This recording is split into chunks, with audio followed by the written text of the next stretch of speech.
Okay, so you know this as part of the work I do driving Champion South Africa. We identify people in communities in the country who are champions in their space. And we've had a long debate about this the other day about what constitutes a champion. It's something I'm probably going to ask my guest now, because my guest for the next 25 minutes or so is Dr. Ridwan Mia, featured in Champion People. So Ridwan, salam alaikum, good chatting to you. Walaikum salam. I'm not sure if you can hear me well, Ashraf. I can. I see you are in your working kit on a Monday morning. Where are you? Absolutely. I'm at my rooms at the moment. We took a break from the operating theatre to come through and have a chat with yourself and the listeners. Okay, well, I certainly appreciate it. So you probably have heard that first part where I said, we've had this debate about what constitutes a champion, and here we are featuring you as part of this Champion People. What do you feel? I mean, what for you defines or constitutes a champion? I must say, for me, it's a very humbling thing to be included in the illustrious list of people in the Champion South Africa movement. So one I'm very grateful for, and I'm not sure if I actually fit the profile, but generally I think it's somebody who tries their very best and benefits as many people as possible in the environment immediately around them, and also on a global level. And do you see that as both? Because this is something we discussed the other day, that champion is a noun that defines excellence, but it's also a verb which is about doing. You see it both ways? Absolutely. I think championing a cause, or championing the work you do, following it with passion, and doing your very best is really part of it, for sure. Okay, great. Let's talk about you then and what you do. So perhaps I'm going to allow you like this 1-minute pitch about Dr. Ridwan Mia. What is it that you do? Wow. Okay. So I guess I can say that I'm a doctor, a medical doctor, a plastic and reconstructive surgeon, and I'm in Johannesburg, in Sandton, actually, at the Sandton Mediclinic, and also at Sunny Hill Hospital. And I cover a range of things. I do a lot of cosmetic surgery, of course, but I think more to the point and more relevant to our surroundings, I do a lot of reconstructive work, and that includes patients who are burnt or injured, patients who are born with abnormalities, those that have been named in some way or the other. Generally, like we say, burn wounds, accident wounds, trauma. In our context, that is very relevant. I do a lot of hand surgery. We don't often realize how we take our hands for granted. Lots of intricate moving parts in the hands, injuries with regard to that, or abnormalities that people are born with, and obviously post-cancer reconstruction in particularly the head and neck, but in other parts of the body as well. For example, in females, in breast reconstruction, and other parts of the body where perhaps tumors or cancers have been removed. So that's it in a nutshell. But in addition to that, I think we pride ourselves from a practice point of view, try to slot in with our environment that we live in, but in the global community as well. You just had Brother Imran Chunara on from the Africa Muslim Agency, and we had a very nice collaboration a couple of years ago with them and the Operation Smile and the Palestinian Children's Relief Fund, where a group of us doctors went off over to Lebanon, to Saida, to the refugee camps, and we did a number of surgeries, particularly cleft lip and palate surgeries on a much needed, mostly a refugee community in that part of the world. And I think on the local level, do a lot of work with Time to Care. It's a charity that does a lot of distribution of food and medical supplies in townships, but also, with Children of Fire, the Burns Charity, the Smile Foundation here, operations for children who can't afford it, and then a number of other charities, particularly the World Memory Organization, which does phenomenal work in distributing and looking after people who are less privileged and really struggling, especially nowadays with COVID. So, I mean, ultimately, you're defined by the reconstructive surgery work that you do, and I mean, all the other things are on the periphery, right? But when you reflect on your life, I mean, what was this your plan? What was the plan, growing up as a lighty? So I think I was always motivated towards the profession to become a doctor. Somehow I always saw myself doing things in the research field, in the scientific side of things, entering a field like cardiology perhaps, or I had a role model, I guess, in an uncle of mine who was a GP in the town of Mafeking, or Mahikeng as it's known now, where my family is from. And he was a real inspiration in the sense that he was a true generalist in a small town. So he did a bit of orthopedics, he did a bit of anesthetics, he did a bit of urology and a bit of psychiatry even. I had my first experience coming into a theatre case with him in his mini little theatre that he had installed in his practice over there. Got to visit hospitals and got to visit rural areas, going to sort of huts to look after people in the middle of what was almost desert-like area in that area. Going to check some old lady's BP and so on. So growing up, that was a real inspiration for me. So I knew that that was ultimately my calling. It was only when I started training in my internship days and so on that I appreciated that I was more surgically inclined, and definitely more. I preferred to do surgery that was a little bit needed a bit more planning ahead of time, and drawing and so on. We have a saying in surgery that you draw 10 times and you cut once. And I think that's what drew me to plastic surgery ultimately, because it was a lot of planning needed. And then, whether it be trauma or whether it be something you plan months in advance or sometimes even a year or two in advance, I think that appealed to me. So like with any profession, I guess it had this little niche that I fitted into. And I suppose one thing is the wish list and the journey, the actual wish list, but the other is to actually fulfill that journey. So what were the decisions that you made that led you on that path? The doctor, plastic surgeon, reconstruction, and then of course, there was a presidential award, which we'll talk about just now. What were the key decisions you made? I think ultimately, it was things like, do you study medicine in the first place? It's a degree that takes a long time to get through. It's 6 years.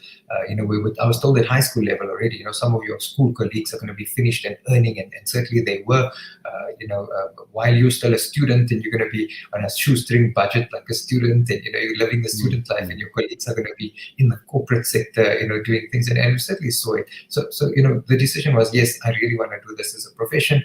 I can see the benefit of it. I think we get brought up I got brought up in a Muslim home. On top of it, I went to a Catholic school. So I think there was this, constant kind of, education from a point of view of benefit your community, benefit mankind, keep yourself aligned to a particular path where you help your community. And then I saw this, hang on a second, here's a profession that where you can do something you enjoy, you can probably earn your living from it, and at the same time you can fulfill your obligations. And I think that was a big choice to make.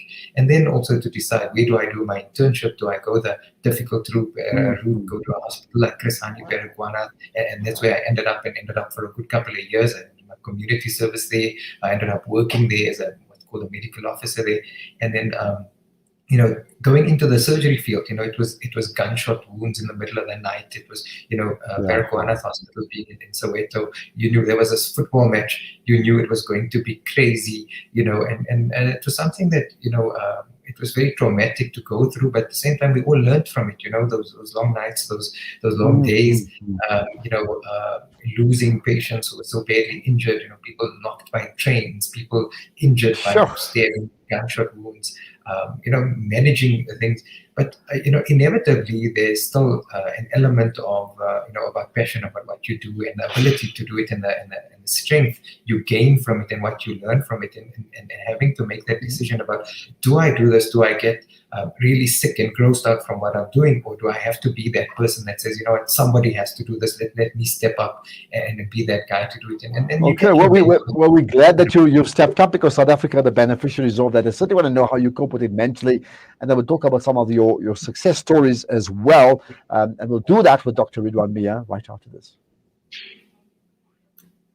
Looking to get your kick? Kiki's have now reopened on 235 Matthews Maiwa Road in Durban. Head on over For the taste with kick, we offer something scrumptious for everyone in the family. Wraps, chicken tikka, burgers, tender grills, mocktails, milkshakes, and so much more. Corporate and events catering available. Visit our social media pages for more info or call 031 209 0119. Kiki's, the taste with kick. Shimmer, sparkle, captivate. Nothing less than a masterpiece. Droplets of gold inspires precious design. Platinum bursts with intricate freshness. And every pure diamond becomes more than just a girl's best friend. Voda Gold Gem Jewelers, where timeless dreams become a reality. Come to us. We tailor-make designer gold, platinum, and diamond jewelry. Trade in or remodel your old gold. Clad yourself with classy name-branded watches. We offer insurance valuation and freezer card calculation. Visit us at 534 Ridge Road, Overport, or call 031 208 9142. Voda Gold Gem Jewelers, manufacturers of fine gold and diamond jewelry. My Lord, show me right from wrong. Huda SA is an organization that focuses primarily on assisting communities within the Etequeni region by collaborating with existing Islamic centers, mosques and madrasas. Your contribution goes towards the uplifting of orphans and vulnerable children, including vulnerable families, by assisting with education, welfare, nutrition and maintenance of madrasas, mosques and Islamic community centers. Make the difference. Donate to our noble causes. More information is available at huda-int.org or WhatsApp or call us on 031 271 3049. My Lord, show me right from wrong. Give me light, make me strong. I know the road is long. It's been a household name for years. It's been an important ingredient in South African kitchens, and it's been an affordable, healthy choice for your family. Helios. First our pure sunflower cooking oil, and now introducing Helios margarines and spreads. Following the same traditions and tastes you've grown to love and trust from Helios. Fortified with vitamins A, D, and E, also rich in omega-3 and 6 essential fatty acids for a healthy eating lifestyle. Helios margarine and spreads. Available now at all leading South African supermarkets. Helios margarine. The tradition lives on. This Ramadan, can we still feel the heartbreak, the grief, the pain? Islamic Relief needs you to keep feeling, because the believers are like one body. When any part aches, the whole body aches. Feel their pain. From just 450 Rand, you can ease their pain this Ramadan. Donate now to Islamic Relief. Visit www.islamic-relief.org.za. Mates Linen Eid Sale now on. Pop in store for these amazing deals. Quilts from 170 Rand. Private collection standard pillows, twin pack from 80 Rand. Pierre Cardin duvet covers from 250 Rand. Assorted scatters from 100 Rand. We are stockers of Linen House range and designer curtains by Stuart Graham. Let Mates Linen turn your house into a home. Mates Linen branded outlet. 202 Brickfield Road, Overport, Durban. Call us on 031 209 0176. The Ashraf Garda Show, 8 to 10 a.m. on Salam Media.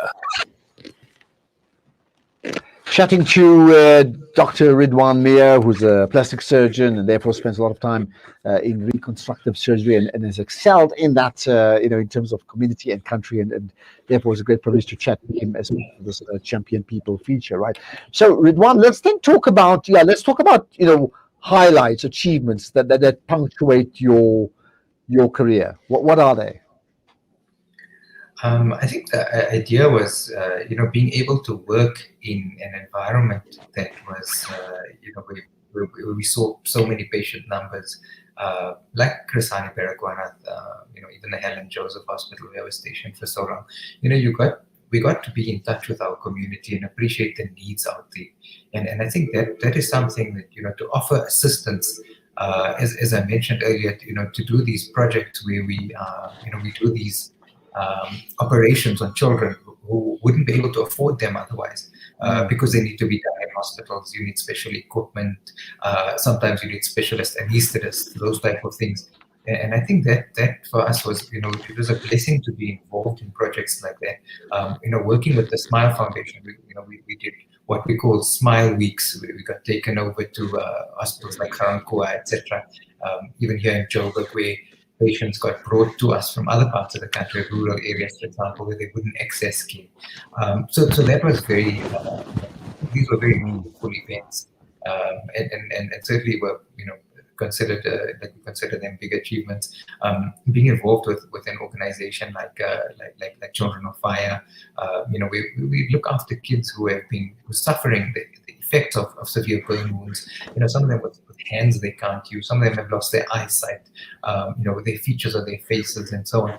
And to provide a home for them that looks after them, and just to see the meaningfulness that it brings to them, to give them a sense of family. I think these are things that really stand out. In our lifetimes, and the idea, the ability to be part of research. Particularly thankful that I specialized at my university, Wits University, basically, where we got a chance to be exposed to research and find out what it is that you need to do, the experimental side of things to be able to make better and practice better. And certainly I still have a big interest in trying to push the boundaries of it and find out what it is that would make people scar less, for example. Make their lives more functional. Doing operations for them that would result in better outcomes in terms of what they post-operative, what we call care, and what their ability to function like. So those are things that are stood out for me.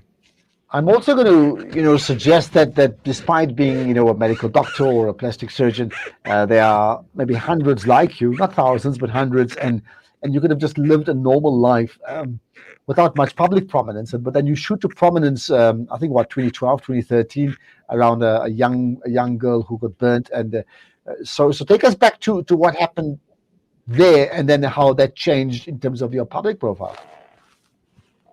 Yeah, sure. I mean, it was a little girl called Isabella Kruger. Most people know her by her nickname Pippi Longstockings, or Pippi Langkous, as a lot of us grew up with the Afrikaans version on TV. So she was named that after by her parents, because she had this long blonde, hair, plaited hair. Anyway, so she was burnt quite severely in a family braai in 2012, and unfortunately, a fire lighting gel had caught the light and exploded in the air and flew many meters out to where she was standing and landed on her dress and burnt her quite severely. So 80% of her body was burnt.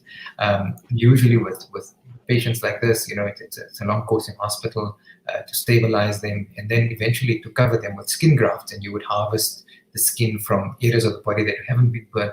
But can you imagine, a little girl, 80% burnt? There are not many areas that you can harvest. So we, just purely driven by a need alone, we had to source skin, and eventually did it by using cloning stem cell technology with Genzyme Labs in Boston in the US, where we took tiny pieces of skin from her existing non-burnt areas, sent it over to the States, and in a very specialized lab there, we cultured these sheets of epithelial cells, so grafts, and then got them back on time. And it was a whole logistical thing that happened, and eventually we got her grafted and covered, and so it was quite groundbreaking at the time. None of us actually realized what we were doing, really at that point. But alhamdulillah, it all worked out nicely. And why was it groundbreaking? What was so significant about it? The idea of using stem cell technology to grow your own tissue, and then bring it back to your body and replace it is quite something. And it's been done experimentally, and it's been done on a limited basis in the States and so on. But so for two reasons: number one, it was the first time we did such an operation on our continent, and number two, being able to move that skin out of a lab in protected conditions, it's in a very space age type lab. It's basically all closed up, and you've got to wear a spacesuit to go in there. The risk of contamination is high, and so on. So just to get it out there, to use this technology firstly, and then to preserve that skin, it's got a sort of a very low shelf life. It's sort of 24 hours, and then the skin's useless after that. So we had to kind of plan logistically to get that skin over here and get the child exposed and have it in theater. It was kind of rehearsals having to be done for a couple of weeks ahead of time, getting that skin onto the patient, and then worrying about whether it would take. It's very thin, only like 5 to 8 cell layers thick, so very thin. You could literally, if you held that skin up to the air, you could see through it. Quite amazing. How were you approached? I mean, how did you get involved? So I was called on the night. I was on call to the hospital, and I got called to say, well, there's a little 2-year-old girl who's burnt, and initially they sort of undercalculated the amount of burns. They said it's about 60%. So we thought, okay, well, let's have a look. And so I was involved from the get-go with regard to stabilizing the patient and evaluating her wounds and so on, and then coming to basically how do we graft her. And what's her condition now? And yeah, do you have a relationship with that family? Considering you share something that became very, very public. Yes, absolutely. So I'm still very much in touch with them. In fact, she was here about 2 months ago for a follow-up procedure. She's growing quite a lot, and because of the growth, she's actually those skin graft areas have grown. She's got scarring from areas where the skin grafts and the normal skin kind of overlap. And she had what we call a contracture just going through on one of her shoulders onto her neck, so almost like limiting her ability to fully extend the shoulder. So we had to actually do what's called a Z-plasty. It's a geometrical operation where we use geometry. Who says you don't need maths after school?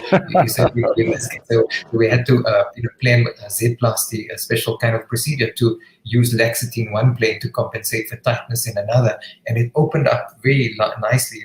It kind of gave her the ability to now not have a contracture on the neck, so pulling the neck to the one side, and that was great. So it worked out nicely. But yeah, we do keep regularly in touch with them. The child goes for physiotherapy regularly. She's grown really tall. The last lecture she was actually up to my elbow height. She's doing very well. She suffered a lot of other injuries, and she's coping and growing, and the family's very happy, and they've moved on to the Eastern Cape, so they literally come up to Joburg every few months. Okay. I mean, obviously you didn't plan for this. I mean, this is your training, but you don't plan for this, but you plan to be able to support, and that's what's happened with the young puppy.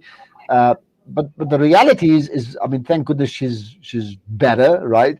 But as a result of assisting her, I mean, she rose to national prominence because of her precarious position, and you rose to national prominence because of this groundbreaking procedure, right? How did you cope with that? Suddenly, everybody was talking about you. Yeah, it was quite interesting. I think for me, the realization came after the fact. So after all this kind of media hype and so on, did it suddenly dawn on me when my parents had kept newspaper cuttings and so on, and my siblings were keeping all the online stuff, and we were so sort of involved at the time in her care, and I think we all got swept up in the need to take care of her and look after her that it escaped us how much public sort of knowledge there was out there about what was going on, and really on the day that we did the grafts, we saw TV vans outside, and I thought, I wonder what's going on at the hospital today, and so when we got inside, we realized we saw cameras and so on, and people coming to sign forms, and the parents have said it's okay for them to come and interview people and so on. And I said, well, this is about this little girl. It's only then that I think it struck many of us that there was that much of public knowledge about her. So it was quite a surprise. And it was something that was very, very humbling, I guess, that people were paying attention to something of this nature. But I have a personal passion for science, and I have a personal passion for, giving correct information and true science out to people. And this was an instance where I saw school children coming to the hospital to say, tell us about the procedure, tell us what happened. And, I was invited by a number of schools, including my old school, funny enough, to elaborate to the students, the science behind it. And I thought this was so nice because, nowadays we live in an age where there's so much, kids are bombarded with so many things that are actually not real and not true. And here was an instance where we were able to give them medical science, in its living form, and they could see it playing out in front of them. I suppose in many ways, I'm just thinking about Professor Abdul Karim's position when he just came to the fore around COVID-19, where he spoke about very, very intrinsic, elaborate figures, but in a way that sort of got us warming towards him. And yes, it created an opportunity for us to understand the importance of numbers and sciences in terms of modeling around issues like communicable diseases, right? So in that case, I mean, you saw the same thing for yourself, that you could now mainstream what you do to inspire others too, right? Absolutely. I mean, it wasn't just about the cloning of the skin. It was suddenly an opportunity to educate more people and communities about burn wounds in general. How do you treat burn wounds? What should you do if somebody burns? Teaching children, we had a school program anyway where we go out and we teach kids the basics of, get cold water on it, don't use things like polish and Colgate and all those type of things on your burn wounds. It's get it cold, get ice on it, get burn shield on it, do those kind of things, seek medical help. If your clothes catch on fire, you do the thing like you stop, drop and roll, teaching kids that, and we had lots of questions about those type of things. So it was an opportunity also to get people back to the ground and get them back to reality about what burn wounds are. And then the other reality for yourself, of course, you then get a presidential award, the National Order of the Baobab, right? That happens a year later. I mean that's a major national award, right? How did you respond about it then? How do you feel about it now, reflecting 8 years later? I guess it's something that it kind of fades away with time, but honestly, it was a huge privilege. I was completely humbled, and I accepted it on behalf of my team. I obviously couldn't do the work around this child alone, but it was really something that humbled us a lot. I think sure we saw it as a recognition for what had been done.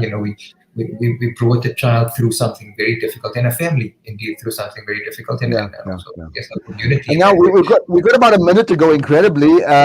So going forward with your career and perhaps the next big challenge that you want to conquer, the next Everest, perhaps.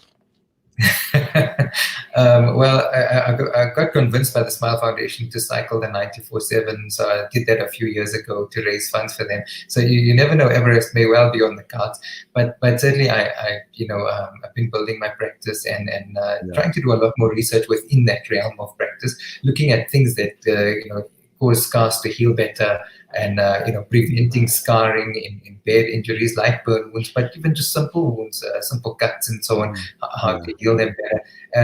But also doing various other surgeries. I have a passion for nose surgery. I do a lot of rhinoplasty or nose surgery and so on. So trying to push the boundaries there to see what's doable or what's not, and how people can benefit from things like that. And then finally, there are lots of people watching and listening to us, and they all, everybody's trying to fulfill their own purpose. I mean, what advice can you give them, say in about 30 seconds, about fulfilling, your own purpose and your own potential? So the idea is, I think everybody should follow their passions. Don't chase money, don't chase frivolous or material things. Chase your passion. Do what you enjoy the most, and make sure that you benefit everybody around you, and try to go as big as you possibly can. And remember that you're not an island, and you didn't get where you got all by yourself. You certainly got lifted up by a community, and there's a whole community holding each one of us up. And so whatever you do, take them with you. And follow your passion to your and make sure you're the very best whatever you do. Whatever profession you're in, make sure you're the very best at it, and you will shine, and everything else follows. All the rewards follow. Well, you certainly made sure that you're the very best at what you do, and that's why we're talking to you. So, Ridwan, as always, Dr. Ridwan Miah, great privilege to connect with you, and hopefully we'll connect off air again soon. I haven't seen you in a while, but thank you for your story and for inspiring people as you continue to do, inshallah. Jazakallah khair. It's a real pleasure and a real privilege. There you are, Dr. Walaikum salam. There you are, Dr. Ridwan, we are featured in Champion People because, well, champion people build champion nations. Julie Ali comes up shortly with a fascinating show. Don't miss that, from around 11 o'clock. To take us there, it's June 28. Can you believe it? End of the month, right? June 28 of Sheikh Tawfiq Ibn Al-Sair. So listen out for that. Assalamu alaikum.